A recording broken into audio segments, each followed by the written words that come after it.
started in 1916, as opposed to 1919, when there was a political growth in socialism from the war.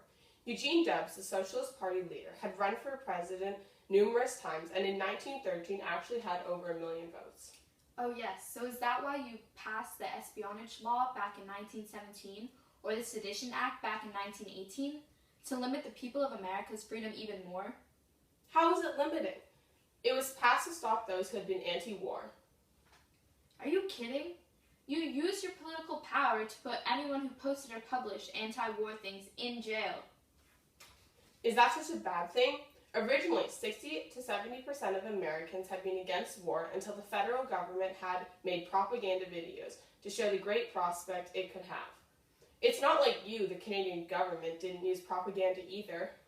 Yes, we used propaganda, but it was to show that a threat existed and to increase fear in the Reds, but it was necessary after the Bolshevik Revolution in Russia.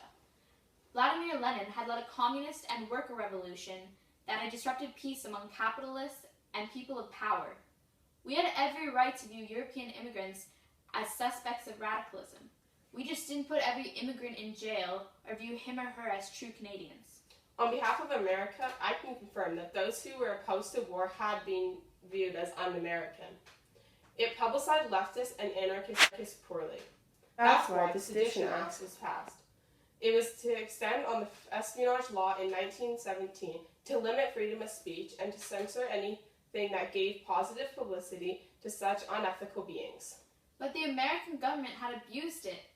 Think about the clear and present danger test to determine when a state could constitutionally limit an individual's free speech rights under the First Amendment. Charles Schenck and his protesters has gotten their fate. He had proclaimed that the Supreme Court had violated more than just the Fourth Amendment when it had not. This gave the international workers' world the idea to organize large labor strikes. This was not the only thing the American government had done that violated the amendments. The Palmer raids done by Attorney General Mitchell Palmer were not ethical, nor were they productive. It limited freedom during a time of crisis, and was abused to expand the federal government. It was an act of tyranny in correlation to maintain power. Sacco and Vanzetti, the two young anarchists with strong political beliefs, may have come across as a threat, but the government had arrested and executed them for a crime they may not have even committed.